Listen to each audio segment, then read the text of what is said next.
अभी शायद माइक जो है वो कुछ ना कुछ बेहतर हो जाए।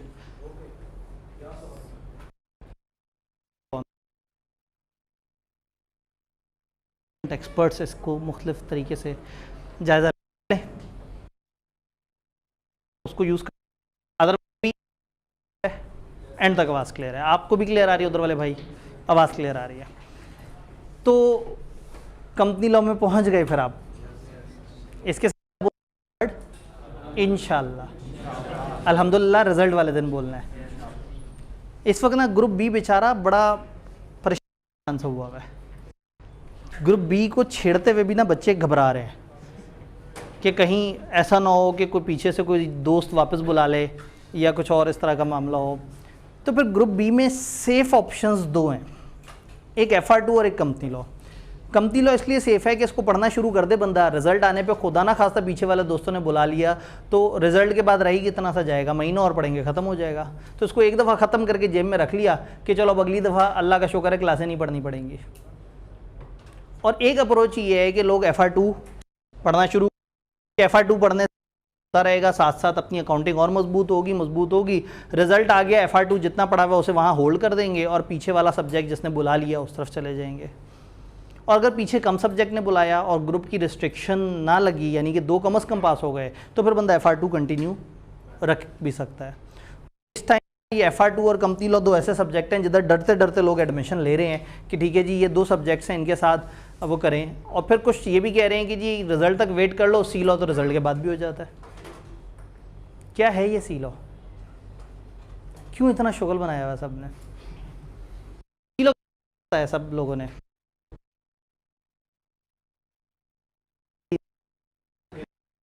सबसे को एक स्टैट पता है लास्ट टाइम सबसे गंदा रिजल्ट किसका आया है? सबसे गंदा रिजल्ट सी लॉ का। और CA का सबसे पेपर कौन सा है? सी लॉ। कैफ का सबसे आसान पेपर कौन सा है? सी लॉ। सबसे गंदा रिजल्ट है? सी लॉ। ये क्या है?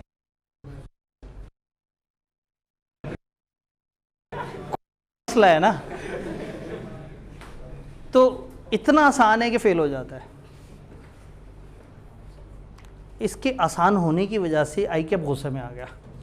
ICAP ने एक बड़ा पेपर होता था बिजनेस लॉ, उसको कट किया 2 हिस्सों में। मर्केंटाइल लॉ वाला पोर्शन अलग किया, उसको नाम दिया बिजनेस लॉ का, और जो सी लॉ का पोर्शन है वो अलग किया। पहले क्या होता था, जब हम पूरा बिजनेस लॉ पढ़ाते थे जिसमें दोनों पेपर मर्ज हुए होते थे, तो हम 5 रखते थे सी लॉ के लिए। तो 5 हम सी लॉ के लिए रखते थे, और उसके बाद लॉ शुरू का पोर्शन शुरू करते थे, वो ख़त्म ही नहीं होता था, वो एंड तक चलता रहता था, आखिरी महीना आ जाता था। तो फिर ICAP ने क्या किया, ICAP ने दोनों सब्जेक्ट अलग कर दिए। तो मेरा ख्याल था कि जब वो सी लॉ को अलग करेगा तो सी लॉ का वॉल्यूम डबल कर देगा, चीज़ें डाल देगा। उन्होंने सी लॉ में सिर्फ एक 7 सफ़े का चैप्टर ऐड किया और पीछे की 1-2 चीज़ें माइनस भी कर दी। तो हम बड़े हैरान हुए कि ये ICAP ने किया क्या है, सब्जेक्ट बहुत ही छोटा कर दिया। तो उस पहली 2 अटैम्प्ट में मैं हमेशा सब लोगों से कहता रहा कि ICAP ने अभी ज़्यादा ध्यान से नहीं देखा, सब्जेक्ट बहुत छोटा हो। तो जब सब्जेक्ट हो गया तो कोशिश करेंगे इससे पहले कि ICAP को समझ आए कि सब्जेक्ट बढ़ने की ज़रूरत है, इसको पास कर लिया जाए। तो ICAP का एग्जामिनर भी जब पेपर बनाने बैठा और उसने जब किताब खोल के देखी तो वो खुलते हुए ही ख़त्म हो गई, चंद सफ़े भी वो पलट ही रहा था कि ख़त्म हो गई।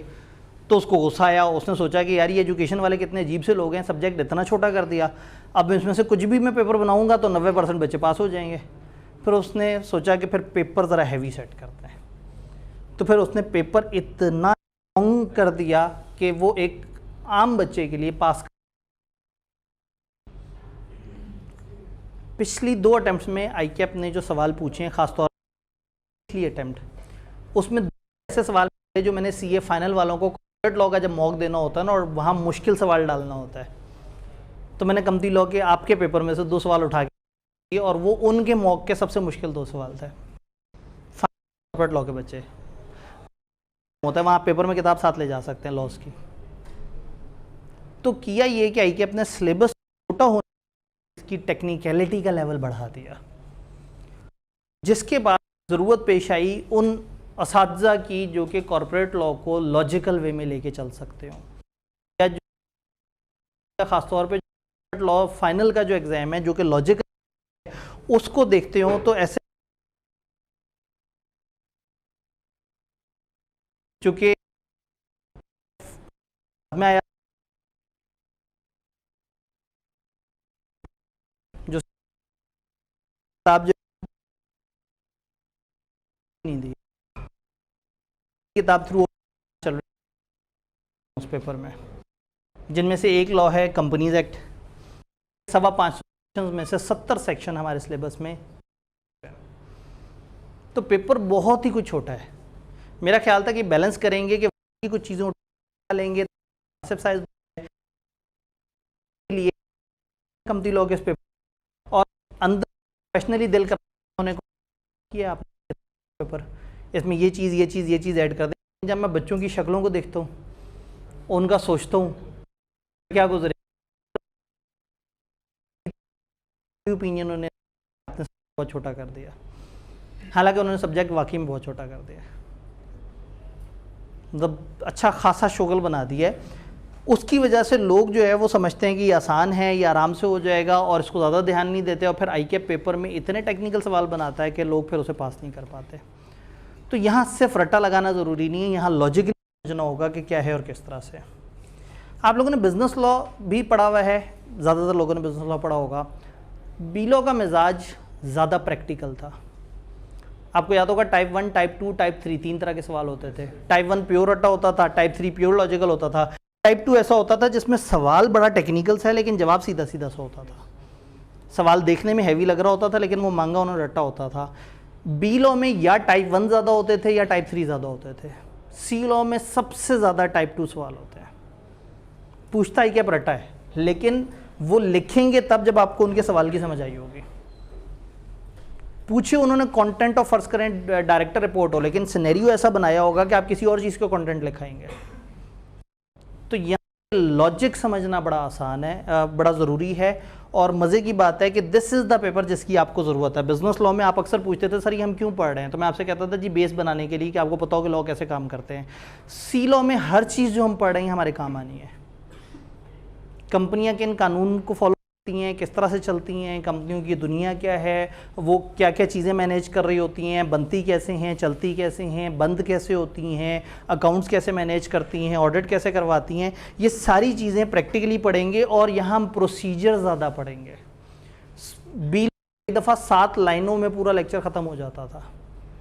अगर 1-2 लाइनें लिखी हुई है ना कम्युनिकेशन की, कि ऑफ़र और ऑफरी के दरमियान यूँ होती है कम्युनिकेशन, तो उसको समझते समझते पूरा लेक्चर गुजर जाता था। यहाँ उस तरह से नहीं है, यहाँ प्रोसीजर है। यहाँ हो सकता है मैं आपको यहाँ पे एक प्रोसीजर पढ़ाऊँ 15 मिनट का और किताब से 1.5 सफ़ा हमारा ख़त्म हो गया हो।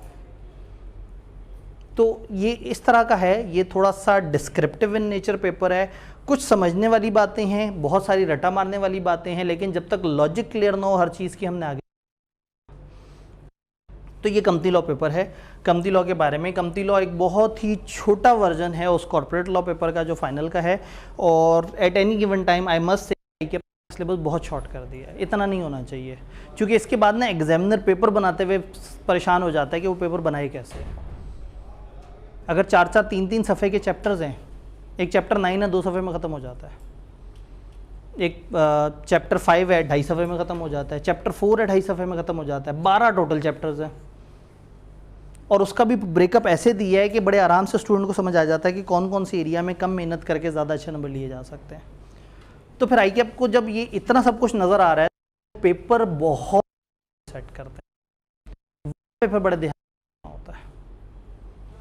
तो क्या बात आ रही है, थोड़ा सा आगे चलते हैं, एक एक करके ज़रा चीज़ों को समझने की कोशिश करते हैं। आपका सिलेबस 5 पोर्शन डिवाइडेड है, 12 चैप्टर्स हैं। पहला पोर्शन है incorporation and issuance of shares. ये बताता है कि कंपनियां बनती कैसे हैं, कंपनियां होती क्या हैं, यानी कि कंपनीज का इंट्रोडक्शन है, कंपनियों के बनाए जाने का प्रोसेस, और जो शेयर कैपिटल से रिलेटेड मोटी मोटी बातें, जिनमें से आधी बातें आपको पहले से पता होंगी। फॉर एग्जांपल अगर मैं किसी दिन आपसे पूछूं कि ऑथराइज और पेड अप कैपिटल में क्या फ़र्क है, तो आप कहेंगे सर क्या बच्चों वाली बातें कर रहे हैं। पुराने ज़माने में सब्जेक्ट पे दिक्कत थोड़ी सी ज़्यादा थी, बिगनर बच्चा PRC के AFC के फ़ौरन बाद आ जाता था इसमें। तो उसको जब कंपनी बताते थे तो वो अजीब सी शक्ल बना के दिखता था कि ये क्या बात कर रहा है टीचर। और फिर यहाँ पे एक डब्बा बनाना पड़ता था। मैं कहता था फ़र्ज़ करें ये कंपनी है, इस कंपनी में जो छोटे छोटे हिस्से कर लें वो हिस्सा शेयर है। अब आप लोग जितने मैच्योर हैं, मेरा नहीं ख्याल कि अब हमें कंपनी समझने को बहुत ज़्यादा टाइम लगाना पड़ेगा, जिससे सब्जेक्ट और आसान हो जाएगा। अब मैं वर्ड डिविडेंड बोलूँगा तो मुझे नहीं समझाना पड़ेगा डिविडेंड क्या है, वो आपने अकाउंटिंग में समझ लिया हुआ होगा। मैं प्रेफरेंस शेयर बोलूँगा तो आपके लिए वो पेचीदा लफ्ज़ नहीं होगा। पहले क्या होता था, कंपनी लॉ के टीचर को या बिजनेस लॉ के टीचर को ये सारी चीज़ें समझानी पड़ती थी। तो अब ये सारी चीज़ें आपने समझी हुई हैं, तो ये एक बड़ा मज़ेदार सा है। ग्रुप बी का सबसे सुकून वाला पेपर जो तकलीफ़ नहीं देता, ये सिर्फ रिज़ल्ट वाले दिन तकलीफ़ देता है, पेपर वाले दिन और रिज़ल्ट वाले दिन। उसके अलावा ये सब्जेक्ट कभी परेशान नहीं करता। तो इनकॉर्पोरेशन एंड इशुएंस, कंपनियां बनती कैसे हैं, कंपनियों में मेमोरेंडम आर्टिकल्स वगैरह का क्या होता है सेटअप, और कंपनियों का जो शेयर कैपिटल है उससे रिलेटेड बेसिक्स बातें। ये पोर्शन है 15 से 20 नंबर का। किताब के 12 में से 3 चैप्टर्स 1, 2 और 5 ये इसमें कवर होते हैं। फिर उसके बाद सेकंड पोर्शन आता है मैनेजमेंट एंड एडमिनिस्ट्रेशन का, 20 से 25 नंबर का। मैनेजमेंट एडमिनिस्ट्रेशन के अंदर अगर हम देखें तो चैप्टर 6, 7 और 10 आते हैं। Prospectus and commencement of business, अगर मैं इधर का वो करूं, ये company introduction type and registration था चैप्टर 1। कंपनियां क्या होती हैं, कंपनियां कितनी टाइप्स की होती हैं, कंपनियां रजिस्टर कैसे होती हैं, फिर कंपनियों के 2 डॉक्यूमेंट मेमोरेंडम और आर्टिकल्स वो क्या होते हैं, और तीसरा शेयर कैपिटल का चैप्टर। यहाँ बात करें तो हर चैप्टर का अपना मिजाज है। Chapter 6 prospectus and commencement of business, 4 सफ़े का चैप्टर।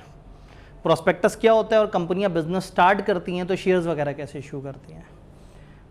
देन मॉर्टगेजेस एंड चार्जेस, कंपनियां जब लोन लेती हैं तो लोन की सिक्योरिटी वगैरह क्या होती है और किस तरह से काम करती है।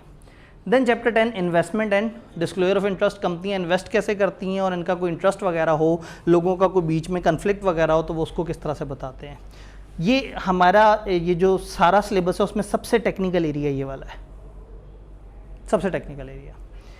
फिर ग्रिड सी आती है, meetings and proceeding directors and chief executive, बड़ा मज़ेदार सा पोर्शन लेकिन बहुत लेंथी एरिया, जिसमें डायरेक्टर्स के बारे में हम पढ़ते हैं, डायरेक्टर्स कौन होते हैं, कंपनी को कैसे चलाते हैं, चीफ एग्जीक्यूटिव और कौन कौन से ऑफिसर्स होते हैं जो कंपनी में होते हैं उनके ऊपर एक चैप्टर, और मीटिंग्स एंड रेजोल्यूशन, मीटिंग कैसे होती है, मीटिंग में वोटिंग कैसे होती है, मीटिंग में डिसीजन कैसे पास होते हैं। हमारी किताब का सबसे इंटरेस्टिंग चैप्टर, बड़ा मज़ेदार सा है कि कंपनियों का प्रोसेस, यानी ये पूरा प्रॉपर प्रैक्टिकल पेपर है। आपने अभी तक सिर्फ थ्योरी देखी है, अभी तक आपने प्रैक्टिकल सेंस नहीं देखी। इवन अकाउंटिंग में भी जो आप देख रहे हैं वो प्रैक्टिकली, ग्रुप बी ज़्यादा प्रैक्टिकल पेपर्स हैं।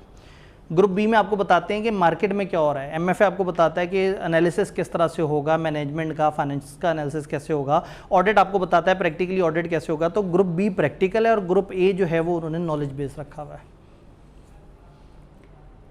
देन ये वाला जोन कवर होता है। तो फिर पोर्शन डी है accounts and dividend, chapter 9 dividend का और चैप्टर 11 अकाउंट्स का। ये दोनों चैप्टर्स की मिला के 15 से 20 नंबर की वेटेज, इनकी 20 से 30 नंबर की वेटेज थी। और then comes winding up, company बंद कैसे होती है, चैप्टर नंबर 12। इसमें कंपनी लॉ में 125 के करीब सेक्शंस हैं जो कि वाइंडिंग अप को डील करते हैं। हमारी किताब ने उनमें से मुश्किल से 10-11 सेक्शंस उठा के एक छोटा सा पोर्शन बना दिया कि आपको आइडिया दे देंगे वाइंडिंग अप क्या होती है। बट अकेले चैप्टर से वेटेज है 15 से 20, यानी एक तरफ 3 चैप्टर से 15 से 20 नंबर की वेटेज, एक तरफ ये अकेला चैप्टर, 7 सफ़े का चैप्टर और वेटेज 15 से 20 नंबर की।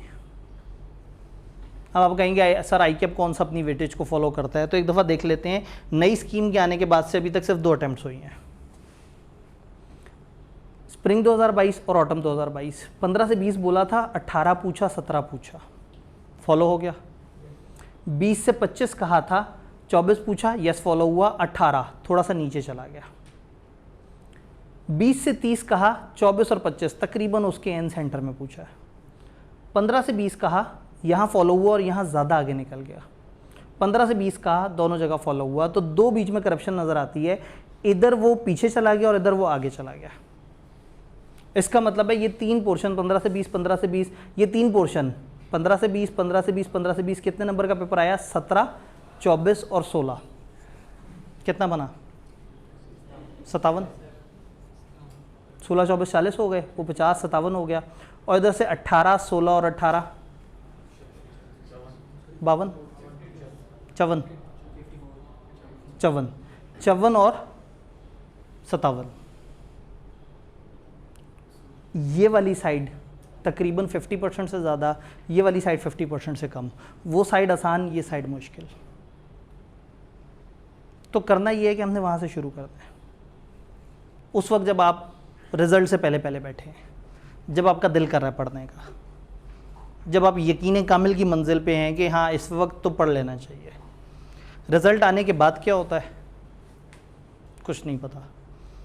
अल्लाह करे आप यहीं पे ही रहें, खुदा ना खास्ता किसी वजह से आपको वापस पीछे जाना पड़ा, तो मैं आपसे कहूँगा कि सिर्फ महीना सवा महीना इंतज़ार कर लीजिएगा, वो पोर्शन भी कवर हो जाएगा। ये डिपेंड करता है। तो सिलेबस बहुत बड़ा नहीं है, इसमें हम प्रैक्टिस बार बार साथ साथ कर रहे होंगे, चीज़ों को देख रहे होंगे। हर चैप्टर ख़त्म होने के बाद पास पेपर की वीडियो अलग से मैं पोर्टल पे अपलोड कर दिया करूँगा। वीकली बेसिस पे हमारे टेस्ट हो रहे हुआ करेंगे इंशाल्लाह ताला। पैटर्न आपको पता है, यहाँ पे उतना लॉजिकल नहीं है या उतना कम नहीं, हम डेली एक रीज़नेबल साइज़ का पढ़ रहे होंगे। हाँ, फोकस ज़रा रिविजन्स पे ज़्यादा होगा। बीच में अचानक से किसी एक दिन मैं कहूँगा हाँ जी अब एक काम करते हैं, आज 3 चैप्टर रिवाइज़ करते हैं, और फिर 3 चैप्टर रिवाइज़ कर भी लेंगे। कभी कभी आपसे पूछ लिया करूँगा कि आपका अगर मूड हो बताने का, तो आप लोगों से हर अगले दिन पिछले दिन का रीकैप बड़ा ज़रूरी है। मैं आके पिछले दिन के टॉपिक आपसे पूछूंगा और सुनूंगा बाकायदा कि हाँ भाई वो उसमें वो जो डायरेक्टर रिपोर्ट के कंटेंट थे 10 बताएं, वो 10 क्या थे। अच्छा बताएं वो टेबल ए में जो आपने 16 बातें देखी थी वो क्या थी। अच्छा बताएं वो जो 6 लाइनों का प्रोसेस था वो क्या था। अच्छा वो 4 शर्तें क्या थी। तो यहाँ पे बिज़नेस लॉ की निस्बत यहाँ रट्टे की स्किल थोड़ी ज़्यादा चाहिए। बिज़नेस लॉ में प्योर क्रैमिंग वाले सवाल थोड़े से कम होते थे। मैंने आपसे वहाँ पे कहा था जहाँ लिस्टें नज़र आ जाएँ वहाँ पे क्रैमिंग है, 6 चीज़ें 5 चीज़ें एसेंशियल्स फलाना, यहाँ ज़्यादातर उस तरह की चीज़ें हैं। तो हम लॉजिकली कम पढ़ेंगे लेकिन थ्योरेटिकली हम ज़्यादा कवर करेंगे। फिर हम देखेंगे कि आईकैप उसको किस किस अंदाज से पूछ रहा है। तो यहाँ पास पेपर्स काफ़ी इंपॉर्टेंट होंगे और टेस्ट उससे भी ज़्यादा इंपॉर्टेंट होंगे। तो आई होप कि आप लोग जो है वो सारी चीज़ को समझ रहे हैं, पिक कर रहे हैं। तो हम लोगों का इंशाल्लाह ताला टारगेट ये होगा कि हम पहले ग्रुप ए कवर करेंगे, फिर ग्रुप डी, फिर ग्रेड ई। इन 3 को करने के बाद फिर हम उस वाली साइड पे आएंगे। उससे ज़िंदगी बड़ी आसान रहेगी, आपको मज़ा आएगा। हम कम टाइम में एक अच्छी कवरेज कर चुके होंगे। सवा महीने के अंदर अंदर हो सकता है कि हम लोग तकरीबन 55-54% पेपर ख़त्म कर चुके हों अपना। फिर राइट साइड पे थोड़े से बड़े चैप्टर्स हैं, कुछ खुश चैप्टर्स हैं, कुछ इंटरेस्टिंग चैप्टर हैं, कुछ ज़रा ज़्यादा लॉजिकल हैं। फिर उनसे आराम से लड़ते रहेंगे। तो क्या आपको सिलेबस समझ आया? सिलेबस से रिलेटेड अगर कोई कन्फ्यूजन है तो बताएं। सिलेबस क्लियर है? एक एक करके आगे चलते हैं। कंपनी लॉ के साथ मेन इश्यूज़ क्या हैं, प्रॉब्लम्स क्या हैं कंपनी लॉ के साथ? आपने अगर किसी अपने कुलीग से पूछा हो जो कंपनी लॉ दे के बैठा हो कि यार सब तो बता रहे हैं कि छोटा सा सब्जेक्ट है, तो मसला क्या है, तो क्या मसला आपने सुना? कोई तो रिसर्च करके आया होगा। इसमें लॉजिक ज़्यादा आती है और थ्योरी कम आती है, ठीक है। और इस दफ़ा के पेपर में 35 नंबर स्ट्रेट फॉरवर्ड रटा था, स्ट्रेट फॉरवर्ड। सी लॉ, बी लॉ में तो 40 नंबर था, तो 35 नंबर स्ट्रेट फॉरवर्ड रटा था। और तकरीबन कोई 30 नंबर के सवाल ऐसे थे जो दिखते लॉजिकल थे, था वो भी रटा। तो 1/3 प्योर लॉजिकल था और 2/3 ऐसा था जो रटे वालों के लिए सही है, अगर प्रोवाइडेड कि उन्हें सवाल समझ आ जाए वो पूछ क्या रहा है। सवाल समझ आ जाए, जवाब सबका तैयार था, सवाल लोगों को नहीं समझ आ रहा होता। तो इसमें लॉजिक समझने के लिए बहुत ज़्यादा चाहिए कि आप पिक कर सकें, लेकिन क्रैमिंग यहाँ पे रिक्वायर्ड है जी। और कोई सी लॉ के बारे में कुछ सुनाओ? MCQs होते हैं यहाँ पे जी। मेरा सवाल ये है कि आपने सी लॉ के बारे में क्या सुना है, क्या वो परेशानियाँ हैं जो इसको मुश्किल बनाती हैं?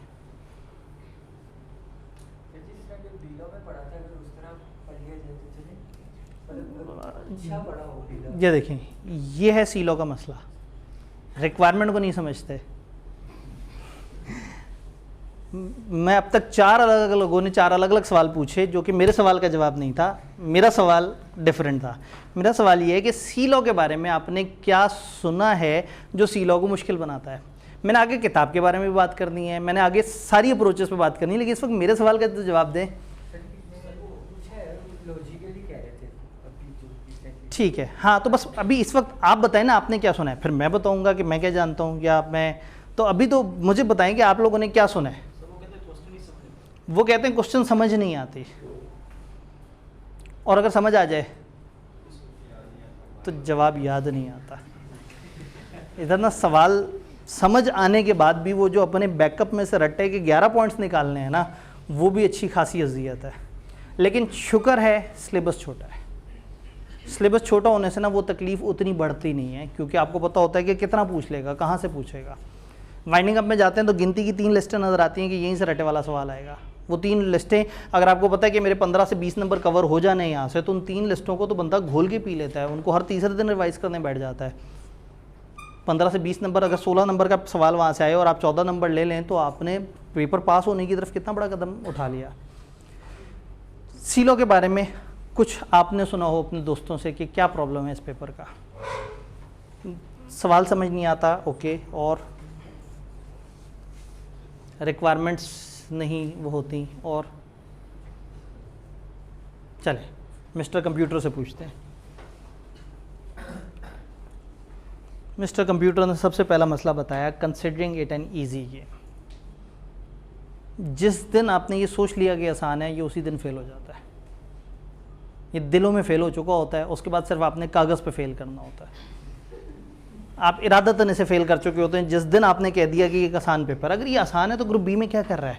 कोई तो साइंस होगी ना, कुछ तो वो होगा, पॉइंट होगा, कुछ तो ट्विस्ट होगा, वरना इसे ग्रुप ए में डाल देते। क्या कह रहा था? तो अगर ये ग्रुप बी में मौजूद है तो आई कैप मानता है कि ये एक प्रैक्टिकल पेपर है। और इंतहाई मज़े की बात है कि ग्रुप बी में इसके साथ इतने हैवी जिन हैं और उन सबसे गंदा रिजल्ट ऐसा अकेले का है। तो ये इतना आसान नहीं है जितना on the face of it नज़र आता है। पढ़ने में आसान है, समझने में आसान है, याद करने में भी समहाउ आसान है, लेकिन पेपर में परेशानी होती है क्योंकि आदत नहीं होती सिनेरियो सॉल्व करने की। यहाँ वो आदत डेवलप करनी है।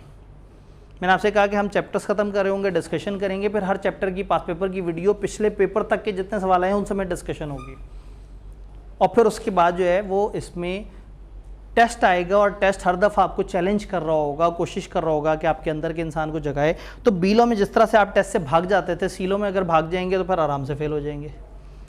तो सीलो में इतने आराम से फेल नहीं होना, थोड़ी सी मेहनत करनी है, शायद खुदा न खास्ता पास हो जाए। तो सीलो में अब टेस्ट को थोड़ा सा एहतराम की नज़र से देखना पड़ेगा, वो एक ज़रूरी चीज़ है। मिस्टर कंप्यूटर ने सेकंड पॉइंट क्या बताया? उन्होंने कहा रिटेंशन और क्रैमिंग बहुत बड़ा इशू है। रिटेन नहीं होता, क्रैम नहीं होता। अगर आप में से कुछ लोगों ने बिज़नेस लॉ में रजिस्टर वाली अप्रोच फॉलो की हो तो शायद उन्हें नज़र आया हो कि वो बड़ी काम की अप्रोच थी। सी लॉ में उसकी बहुत अशद ज़रूरत है। सी लॉ में लास्ट टाइम भी हमने पूरी क्लास को कहा कि आप रजिस्टर मेंटेन करें, फिर रजिस्टर मेंटेन करने पे इंसेंटिव्स भी रखे। यानी हुआ ये कि सेशन के बीच में कुछ फ़ाइन्स इकट्ठे हुए थे, फिर एक शर्त रखी कि उस फ़ाइन से, कलेक्ट हुए फ़ाइन से हम जाके जो हाईटी करेंगे क्लास वाले, वो बच्चा हाईटी कर सकेगा जिसने अपना रजिस्टर पे पूरा सी लॉ लिखा होगा।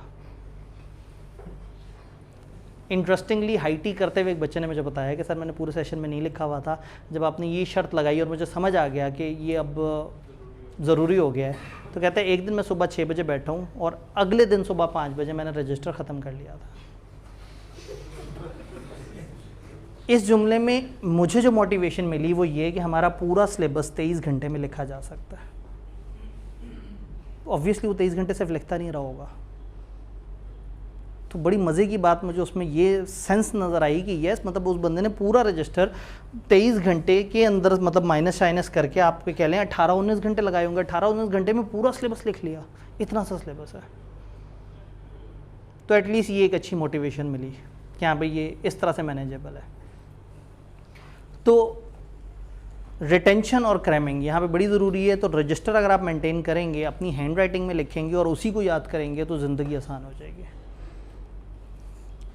How to attempt I cap question, वही वाला मसला कि सवाल को अटेम्प्ट कैसे करना है, उसकी अप्रोच कैसे डेवलप करनी है। टाइप 1, टाइप 2, टाइप 3 हर सवाल में फ़र्क है, हर सवाल को करने की अलग अप्रोच होती है। जब पास पेपर की डिस्कशन की वीडियोज़ आपसे शेयर हो रही होंगी तो उसमें स्पेसिफिकली मैं डिस्कस कर रहा हूँ कि ये सवाल टाइप 1 है, टाइप 2 है, इसको ऐसे करना था, इसको ऐसे करना था। बी लॉ में सिलेक्टेड स्टांसेस पे होता था। सी लॉ में मैंने टाइम बचाने के लिए कुछ वीडियोस पहले से ही पिछले सेशन में ही डेवलप कर ली कि जब हमें टाइम मिलेगा हम क्लास में डिस्कस करेंगे, नहीं भी टाइम मिला तो वो वीडियो पोर्टल पर अपलोड हो जाएगी। आप में से अक्सर लोग साथ साथ पोर्टल को भी देख रहे होते हैं, तो आपको वीकेंड पर एक वीडियो मिल जाया करेगी जिसमें पास पेपर डिस्कशन होगी, आप उसको अच्छी तरह से देख लें।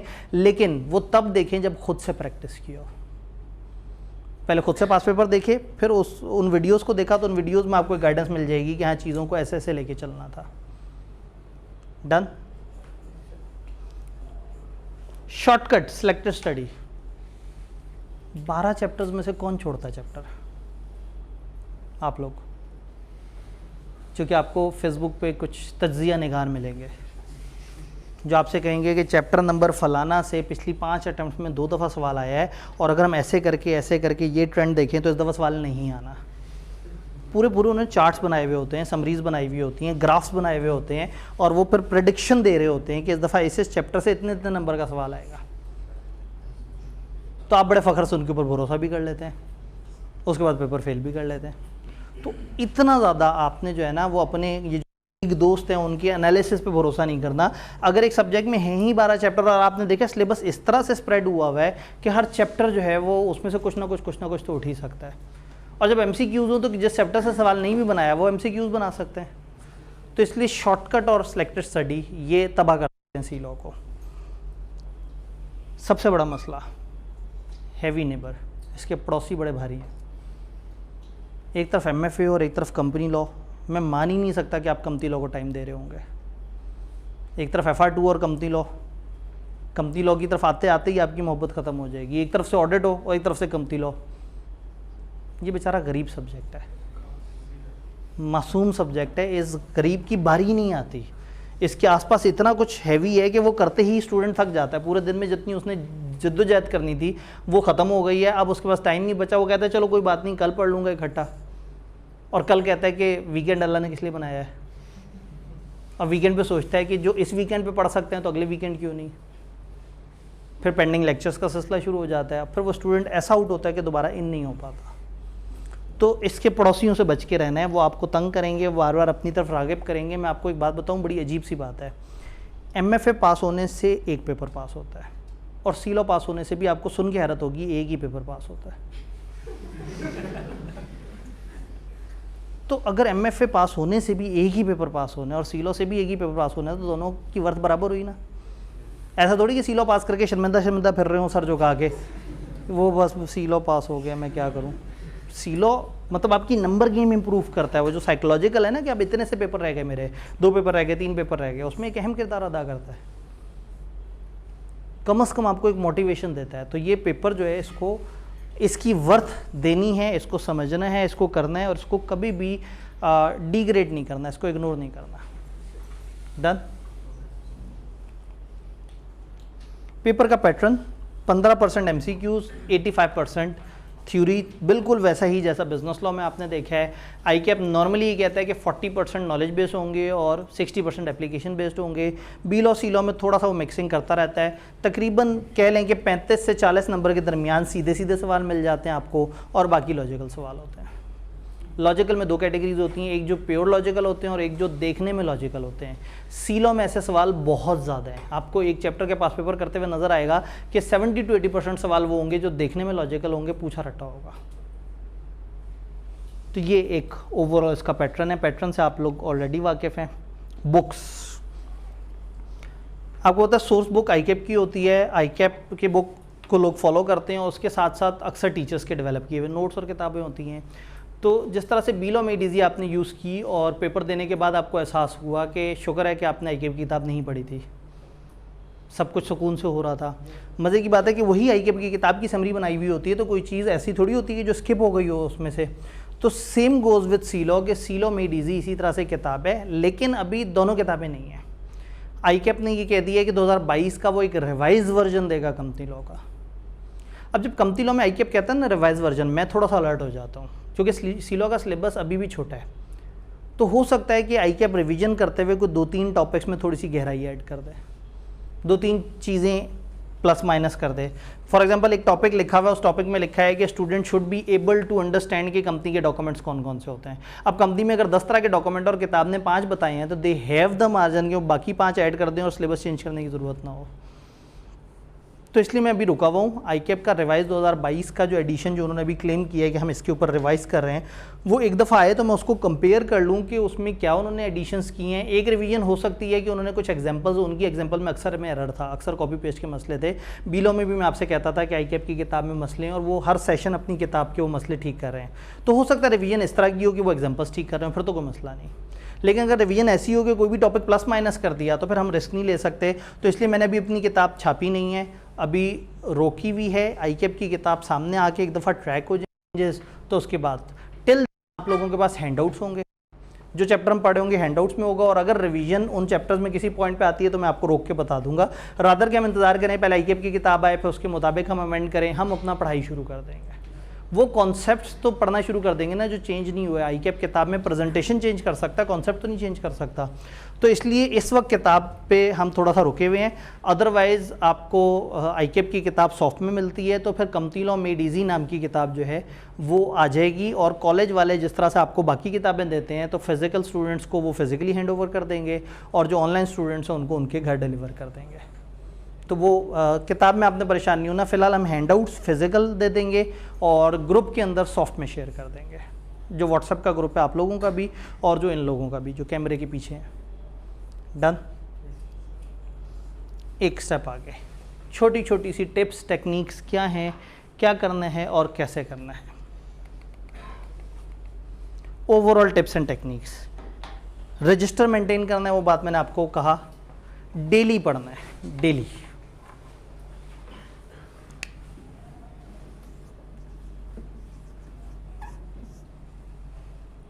अगर आप रट्टा नहीं लगा रहे तो डेली आपने 50 मिनट्स पढ़ना है, ज़्यादा से ज़्यादा।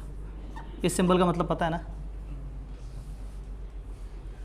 ग्रेटर देन इक्वल टू तो नहीं लिखा हुआ, सबको पता है ना। ये अक्सर कन्फ्यूजन होती है, फिर अलग अलग निशानियाँ होती हैं कि मुंह इस तरफ को खुला हुआ है, उस तरफ को खुला हुआ है, और कोई आसान सी निशानी। राइट हैंड है तो ग्रेटर होगा, राइट हैंड है तो ग्रेटर, लेफ्ट हैंड है तो स्मॉलर, ये भी अच्छा है, ठीक है। हमारे दादा कहा करते थे कि अंग्रेज़ों ने ना हमेशा अपने आप को ज़रा ज़्यादा फौकियत दी है। उनका 7 ऐसे और हमारा 7 ऐसे।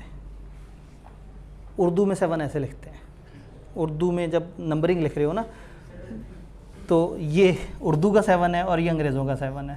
तो उन्होंने कहा अंग्रेज़ों का 7 बड़ा है और हमारा 7 छोटा है। तो ये भी एक बड़ी मज़े की बात है। लेकिन राइट हैंड लेफ़्ट हैंड ये वाली बात भी अच्छी लगी कि राइट हैंड से अगर हम ये ऐसे बनाएंगे तो वो बड़ा हो जाएगा और लेफ़्ट हैंड से। तो डेली आपने पढ़ना है कम से कम 50 मिनट्स, ज़्यादा से ज़्यादा 50 मिनट्स। क्यों, इससे ज़्यादा क्यों नहीं पढ़ना, भारी हो जाएगा और इससे ज़्यादा पढ़ने की ज़रूरत ही नहीं है। हाँ, जिनको रट्टा मारना है शायद उनको 1 घंटा इजाफी लगे, रट्टा भी मार रहे हो साथ साथ, बट आई वुड रिकमेंड कि अगर रट्टा मारना है तो डेली मत रट्टा मारें, एंड पे मारें, वीक पे, वीकेंड पे। हर दिन जो क्लास में पढ़ा है लॉजिकली समझ आ गया, मैं यहाँ पे भी दिखाऊंगा, घर जाके एक दफ़ा पढ़ लेना और उसको लॉजिकली समझ लेना है ताकि आपकी लॉजिक साउंड हो। रट्टा मारने वाला काम एक दफ़ा वीकेंड के ऊपर डालता है। तो फिर वीकेंड पे क्या करना है, 3 काम। नंबर 1, आपने राइटिंग करनी है। किस में, उस रजिस्टर में जो आपने लिया हुआ है। अगर किसी के लिए अप्रोच नहीं है तो मैं बता दूं, आपने एक बुक, किसी भी बुक स्टोर वगैरह पे जाके उनसे कहना है कि मुझे एक स्मार्ट सा रजिस्टर चाहिए, पतला दुबला सा, तकरीबन 80, 100, 120 सफ़ों का। उसमें वर्के तो 50 लगे हुए होते हैं लेकिन आगे पीछे करके वो 100 हो जाते हैं। तो बड़ा स्मार्ट सा रजिस्टर होता है। उनसे कहना है कि ये रजिस्टर, तो वो पूछेंगे कि बेटा आप क्लास 2 या 3 के लिए ले रहे हैं, तो आपने कहना नहीं, मेरा CA का एक पेपर है वो मैंने लिखना है। क्योंकि इतने छोटे तो वो छोटी क्लासों के सिलेबस होते हैं ना। तो आपने उनसे एक स्मार्ट सा रजिस्टर लेना है और फिर वीकली बैठ के हमने उस वीक में जितना पढ़ा है उसको उस रजिस्टर पे उतारना है।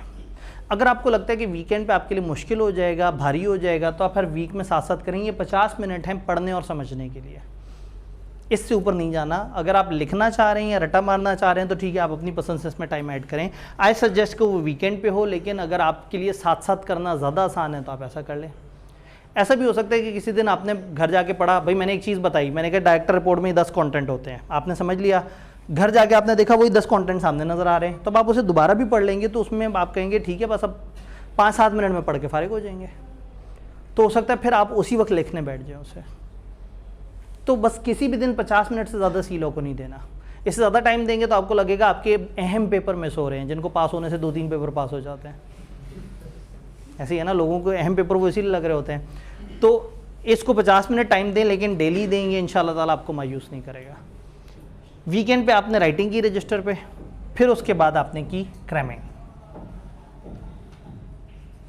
और साथ में की पास पेपर्स की वीडियो। कब? जब खुद पहले पास पेपर कर लिया। मैं जिस वक्त पढ़ा रहा हूँ मैं ये अजम्पशन नहीं लूँगा कि पढ़ते पढ़ते आप साथ साथ पास पेपर कर रहे हैं। मैं ये अजम्पशन लूँगा जब आप वीकेंड पे एक दफ़ा पूरे चैप्टर को लिख रहे होंगे, उस टाइम पे आप पास पेपर्स उठाएंगे और उसको सॉल्व करेंगे। उस वक्त आपको कुछ दिक्कत होगी तो फिर उस वक्त वीकेंड पे छुट्टी वाले दिन आपके पास वीडियो आ जाया करेगी। उस वीडियो में मैंने उस चैप्टर के सारे पास पेपर्स कराए हुए होंगे। उसमें फिर जिस सवाल पे आप अटके हैं, आप उस वाले सवाल पे पहुंचेंगे और रोक के देखेंगे कि मैं उस सवाल में क्या बता रहा हूँ, कि आपने कैसे सोचना था, उसको अटेम्प्ट कैसे करना था। जब ये सब कुछ हो जाएगा तो फिर अननोन सवालों के लिए आप आएंगे टेस्ट देने के लिए, और यहाँ टेस्ट इंपॉर्टेंट है। मंडे को टेस्ट दे रहे होंगे। आपने देखा 1 घंटे में बरकत कितनी होती है। 2:10 पे तो हमने बातें शुरू की हैं, अभी 2:45 हुए। 35 मिनट में कितनी सारी बातें हो गई। इसीलिए आप लोगों को काउंटिंग्स पसंद है। 1.5 घंटा गुजरे ज़्यादा पता भी नहीं लगता। समझना थोड़ी होता है, बस जो टीचर कर रहा है साथ साथ करते जाना होता है। खुदा ना खास्ता उसने कोई काम की बात कर दी तो सोचते हैं बाद में, जिस वक्त रिवाइज करते हुए वीडियो देख रहे होंगे तब देख लेंगे। और वीडियो आप कौन सी पूरी देखते हैं? पहली लाइन शुरू होती है, आप कहते हैं आगे की मुझे स्टेप्स पता है, ऐसे करके 10 मिनट आगे पे क्लिक किया। टीचर होता है चौथी लाइन पे, आप कहते हैं नहीं मज़ा नहीं आया, मज़ीद 25 मिनट आगे पे क्लिक किया, हाँ आप सही है। तो ये थ्योरी का ये एक मिजाज होता है कि इसमें कम टाइम में ज़्यादा पढ़ा जा सकता है। मैं हर दिन उसे तोड़ लिया करूँगा। हम पहले पिछले दिन के सवाल जवाब कर लिया करेंगे, फिर उसके बाद हम आगे पढ़ेंगे। आपको थोड़ा सा पैटर्न तो पता ही है, आप लोगों ने बिज़नेस लॉ पढ़ा हुआ है। तो बिज़नेस लॉ में थोड़ा सा वकीलों वाली डिबेट ज़्यादा थी, यहाँ पे डिस्क्रिप्टिव बातें ज़रा ज़्यादा हैं। यहाँ पे प्रोसेस है और यहाँ पे ज़्यादा एक्सप्लेनेशन वाली बातें हैं। डेली 50 मिनट पढ़ा, वीकेंड पे आपने राइटिंग की, क्रैमिंग की, पास पेपर्स और टेस्ट वगैरह दिए। तीसरी चीज़ मस्ट, क्लासेस मस्ट हैं, इररिस्पेक्टिव ऑफ आपका ग्रुप ए का क्या रिजल्ट आता है। खुदा ना खास्ता कोई पेपर पीछे से इस तरह के रह जाएं कि आपको ग्रुप ए ही कंटिन्यू करना पड़े, तो कौन सा आपने पहले दिन से बहुत ही ईमानदारी से पढ़ना शुरू कर दिया, और वो सब्जेक्ट जो के पास गए हैं लगता है कि उसको तो मैं 10-15 देखूंगा। इस दौरान कंपनी लॉ पढ़ते ज़रूर रहना है। रजिस्टर छोड़ दीजिएगा, बाकी चीज़ें छोड़ दीजिएगा, क्लासें पूरी कर लीजिएगा। चूँकि रिज़ल्ट आने के बाद से तकरीबन हम लोग मोस्ट प्रॉब्ली दिसंबर मिड तक सिलेबस ख़त्म कर लेंगे इंशाल्लाह, फिर रिविजन्स।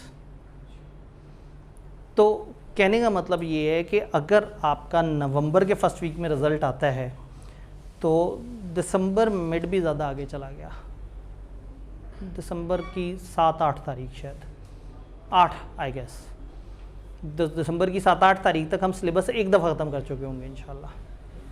तो वो लोग जो आज बेयकीनी की कैफियत में है कि पता नहीं मैं ग्रुप ए में हूँ या मैं ग्रुप बी में हूँ, पता नहीं मैं मेरा क्या फ्यूचर है, वो ये सोचें कि मैं इस वक्त पढ़ने के लिए आया हुआ हूँ, रिज़ल्ट तक इस उम्मीद पे पढ़ेंगे मेरा ग्रुप ए से आगे प्रोग्रेशन है, और रिज़ल्ट आने के बाद खुदा ना खास्ता फंस भी गए तो इस नीयत से पढ़ लें कि क्लासें लेके रख लेता हूँ, जैसे ही ग्रुप बी ओपन हुआ सबसे पहले सी लॉ पर अटैक कर दूँगा।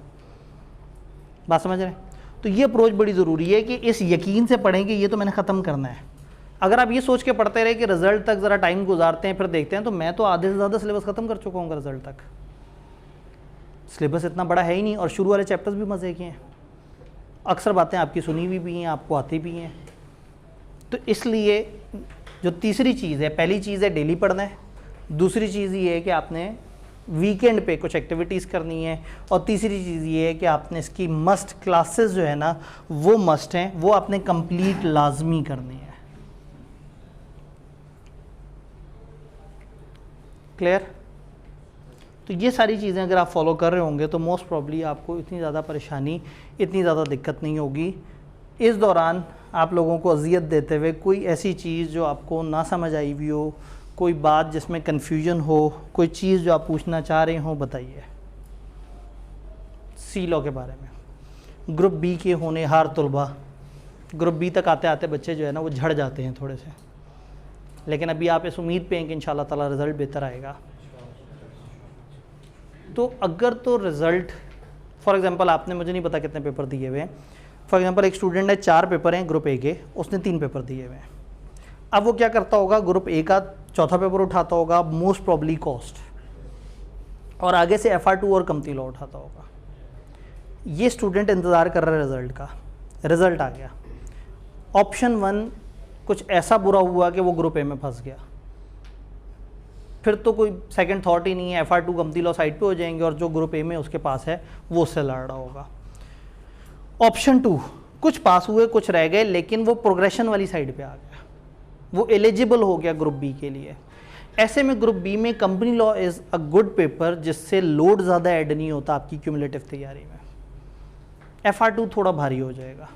अगर आपको पीछे से भी कुछ तोहफे मिले हुए हैं, तो पीछे से अगर आपको फ़र्ज़ करें 2 पेपर रहते हो, तो फिर पीछे के 2 के साथ आइडियली आपको फिर सी लॉ देना चाहिए, ताकि आप उन 2 को फॉर श्योर पास करें, और सी लॉ से आपको यहाँ पे भी ईजी हो, और फिर अगली दफ़ा आप 3। अगर आपको न्यूमेरिकल बहुत शदीद हैवी लेवल के पसंद हैं तो फिर ठीक है, फिर सी लॉ ड्रॉप कर दें और FR2 को लेके चलते रहें। तो रिज़ल्ट आने पे भी अभी आप लोगों ने कुछ डिसीजन मेकिंग करनी है। सारे पास हो जाएं तो क्या करना है, कुछ रह जाएं, कुछ पास हो जाएं तो क्या करना है, सारे रह जाएं तो क्या करना है, अलग अलग तरह की अप्रोचेज हो सकती हैं। सी लॉ दोनों सूरतों में आपको हेल्प करेगा। कंटिन्यू करना है, ग्रुप बी में पहुंच गए तो भी अच्छा है, ग्रुप ए में रहते हुए ये जहन रखना है कि ग्रुप बी की थोड़ी सी तैयारी हुई हुई है, तो सी लॉ की क्लासेस महीना सवा महीना मजीद लेके इसको तो बंद करके रख देना है कि हाँ भाई ये मेरा तैयार हो गया। डन?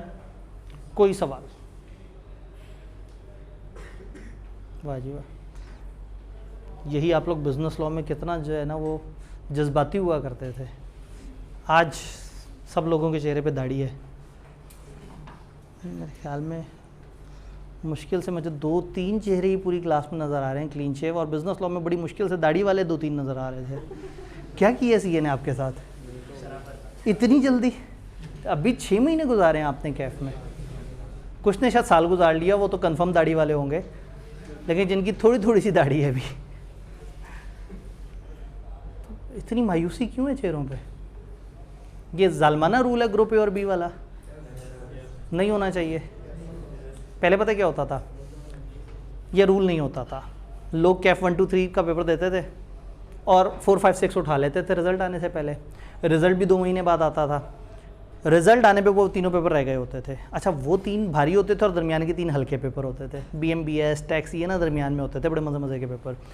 तो लोग कहते थे चलो जो रह गए सो रह गए, ये 3 दिल से पढ़ के देंगे।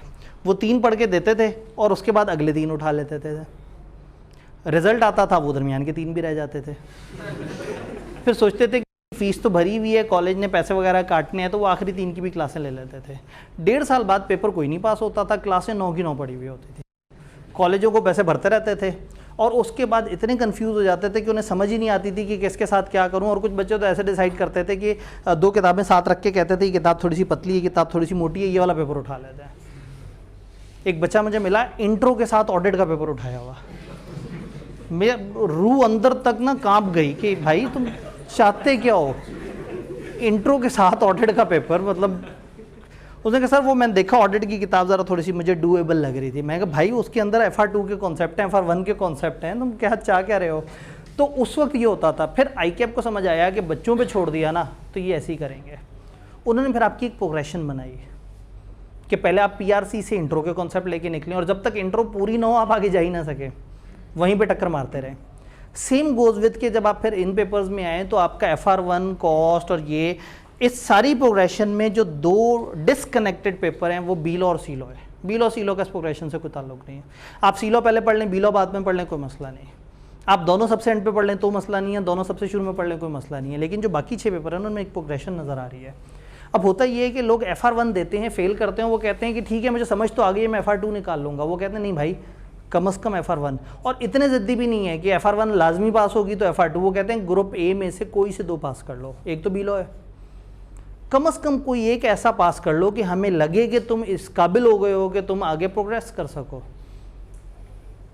अब फेसबुक पे अक्सर जगह पे इस तरह के सवाल आए हुए हैं। एक साहब ने वो कहा कि देखिए ये आईकेप का कितना जुल्म है, जो पुराने लोग थे उनके ऊपर अब ग्रुप की रिस्ट्रिक्शन दोबारा से आ गई है। तो अगर एक बच्चे ने ग्रुप बी के 3 पेपर पास किए हुए हों और ग्रुप ए का सिर्फ 1 पेपर पास किया हुआ हो, तो उसको मजबूरन सिर्फ ग्रुप ए देना है और उसको 2 अटेम्प्टें देनी पड़ेंगी। जो पुराने बच्चे थे उनके ऊपर ग्रुपिंग की कैद नहीं थी, तो ग्रुप बी के 3 पेपर पास, ग्रुप ए का 1 पेपर पास।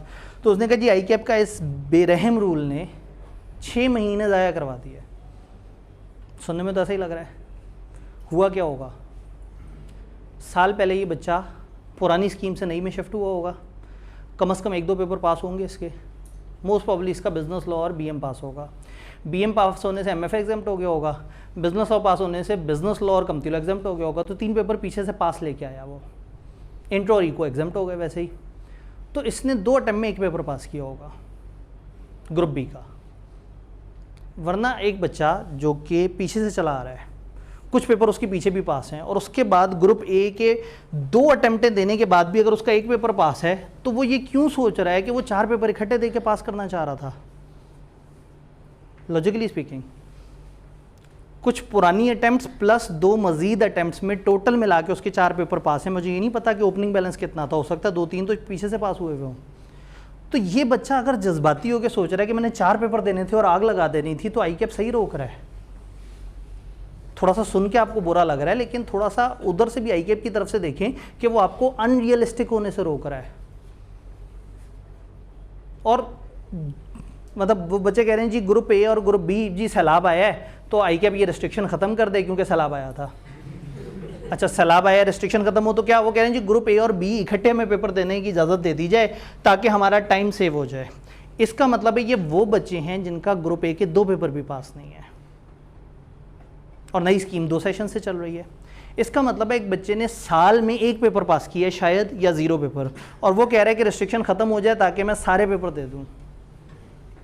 अब बच्चा तो जज्बाती हो गया पेपर देने के बाद, या रिजल्ट के फ़ौरन बाद जज्बाती हो जाता है।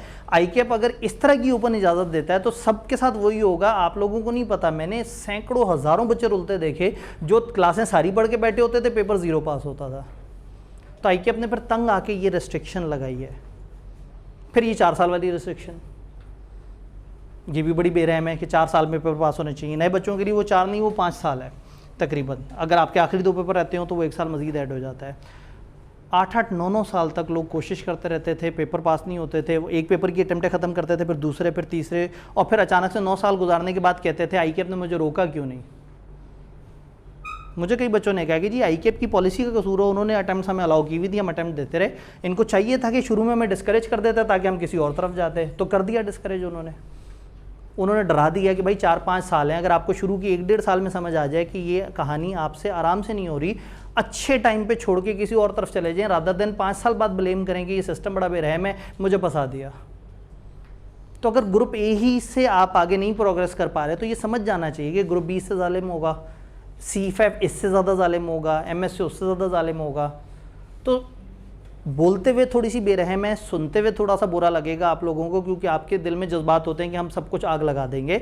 रियलिटी ये है कि जो स्टूडेंट 2 अटेम्प्ट में 1 या 2 पेपर पास करे, वो 6 पेपरों में आग लगाने का क्यों सोच रहा है।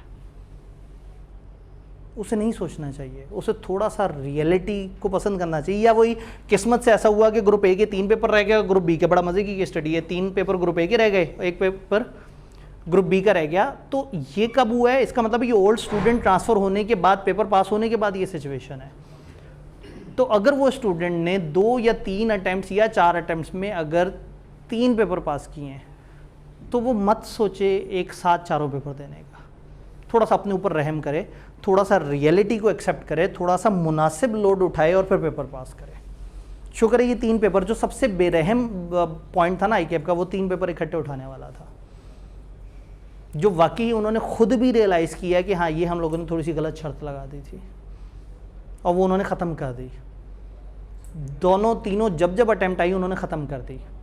लेकिन जहाँ उन्हें लगता है कि वाकई इस बच्चे की प्रोग्रेशन बनती ही नहीं, उसके 2 पेपर कम से कम पास हैं ही नहीं, वो क्या करेगा ग्रुप बी में जाके, कॉस्ट की बेस नहीं पता होगी, एमएफए में जाके क्या करेगा? FR1 में 18 नंबर लिए हुए होंगे और FR2 का मेरिट सर्टिफिकेट लेने के बारे में सोच रहा होगा।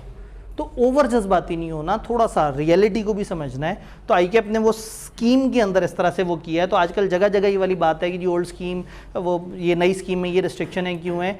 ग्लोबली 80 to 90% लोगों के फ़ायदे के लिए। हाँ, 10 से 15% लोगों का इससे नुकसान हो सकता है। ये वो लोग हैं जिन्होंने प्लान नहीं किया। ICAP ने साल पहले बता दिया था कि साल के अंदर अंदर ग्रुप ए के 2 पेपर निकाल लो, रिस्ट्रिक्शन से आज़ाद हो जाओगे। तो वो बच्चे ग्रुप बी के पेपर पास करने पे क्यों ध्यान देते रहे? और आज अचानक से क्यों कह रहे हैं कि ICAP ने हमारे साथ जुल्म कर दिया? ICAP ने 2-3 अटैम्प्ट्स कहा, खेलो, एडजस्ट करो। 2 अटैम्प्ट तो सामने नज़र आ रही है ना। मैं तो सितंबर की अटैम्प्ट की बात भी करूंगा। जुलाई में उन्होंने बता दिया था नई स्कीम आ रही है, लोगों ने सब कुछ छोड़ छाड़ के BM और बिजनेस लॉ उठाना शुरू कर दिया था। तो ICAP ने 3 अटैम्प्टें दी हैं लोगों को कि वो ग्रुप A B की उससे बाहर निकल आए। और पुराने बच्चे अगर अभी तक नहीं निकले तो इसमें ICAP के रूल से ज़्यादा थोड़ी सी मिस प्लानिंग उन बच्चों की भी है। अगेन मैं कह रहा हूँ कि सुनते हुए थोड़ा सा बुरा लगेगा, लेकिन थोड़ा सा रियलिटी को एक्सेप्ट कर लेना चाहिए। तो आपका अगर कोई दोस्त आपको कहता है कि जी देखिए बड़ा जुल्म है, बेरहमी है, फलाना है, तो उसे भी बताइएगा कि ICAP ये नहीं चाहता कि हम प्री मैच्योर लेवल पे आगे जाके फंसें। अगले पेपर बहरहाल टफ हैं। ग्रुप B आसान नहीं है, ग्रुप A की निस्बत बहुत भारी है। ऑडिट थ्योरियों में सबसे भारी पेपर है। MFA would be the strongest paper आगे जाके ICAP में साबित होगा। आज से 2-3 साल बाद देखिएगा सबसे ज़्यादा लोग MFA में फेल हो रहे होंगे। FR2 बहरहाल FR1 से भारी पेपर है। सिर्फ सीलो एक ऐसी चीज़ है जिसका उस ग्रुप से कोई ताल्लुक नहीं है। ये A B जब मर्जी होता चल जाता काम। और वही सीलो जो इनमें सबसे हल्का है, उसका रिजल्ट ICAP में सबसे ख़राब है। डन। तो ये मैंने ICAP का पॉइंट ऑफ व्यू पेश किया है कि वो ऐसा क्यों कर रहे हैं। मेरा दिल करता है कि चीज़ें वो हों जो बच्चों के लिए बेहतरीन हो। ग्लोबल लेवल पे मैं ये खुद भी ये मानता हूँ कि ग्रुप वाली रिस्ट्रिक्शन सुनने में बुरी लगती है, लेकिन ये स्टूडेंट को एक डायरेक्शन दे देती है। और अगर उसे शुरू में समझ आ जाए कि मैं CA में नहीं फिट हो रहा, तो वो अच्छे टाइम पे निकल के कुछ अच्छा काम शुरू कर दे। क्योंकि हर बंदा कंपैटिबल नहीं होता। ज़रूरी नहीं कि आपसे पेपर पास नहीं हो रहा तो आप नालायक हैं। हर बंदे का मिजाज है, कुछ अकाउंटिंग्स में नहीं चल पाते, तो अच्छे टाइम पे वो डिसीजन ले सके। तो इसलिए इस तरह की स्कीम है। बहरहाल कोशिश तो हम कर रहे होते हैं, ICAP को बार बार कह रहे होते हैं कि देखिए आप इन चीज़ों को थोड़ा सा नज़रसानी करें, लेकिन ये ग्रुपिंग वाली चीज़ पे ICAP बहुत रिजिड है। वो इसके ऊपर बिल्कुल भी कोई फ्लेक्सिबिलिटी प्लान नहीं कर रहा है। जो फ्लेक्सिबिलिटी देनी थी पुराने बच्चों को जो अचानक से नई स्कीम में आ गए थे, उनको ICAP ने दे दी थी। 2-3 अटैम्प्ट्स की फ्लेक्सिबिलिटी दी थी। टन कंपनी लॉ की बात के साथ साथ थोड़ी सी बात, क्योंकि इस वक्त आप सारे लोग वो उस ग्रुप से ताल्लुक़ रखते हैं जो और B की उसमें फंसे हुए हैं। और हमें फ़र्क क्या पड़ता है? आप ग्रुप B के लिए क्वालिफाई ना भी करें, आप सीलो पढ़ के रख लें। अल्लाह करे आप लोग क्वालिफाई करें। इवन क्वालिफाई भी करें तो मैं आपको यही कहूँगा कि जो पीछे से बचा है वो पहले क्लियर करना है, उसके साथ एक आध चीज़ ग्रुप B की उठानी है। इसका ये मतलब नहीं कि क्वालिफाई कर गए तो ग्रुप B के 4 उठा लिए। ग्रुप A को कंप्लीट ज़रूर करना है, वो बेस बना रहा है ग्रुप B के लिए। B लॉ और C लॉ एक्सेप्शन है, इन दो का कोई ताल्लुक नहीं है उस सारी कहानी से, लेकिन उन 6 पेपर्स का आपस में ताल्लुक है। पहले 3 होंगे तो अगले 3 को सपोर्ट करेंगे। डन। ठीक है जी, फिर इंशाल्लाह ताला कल मिलते हैं। अपना ख्याल रखिएगा। कल से पढ़ाई को बाकायदा शुरू करते हैं।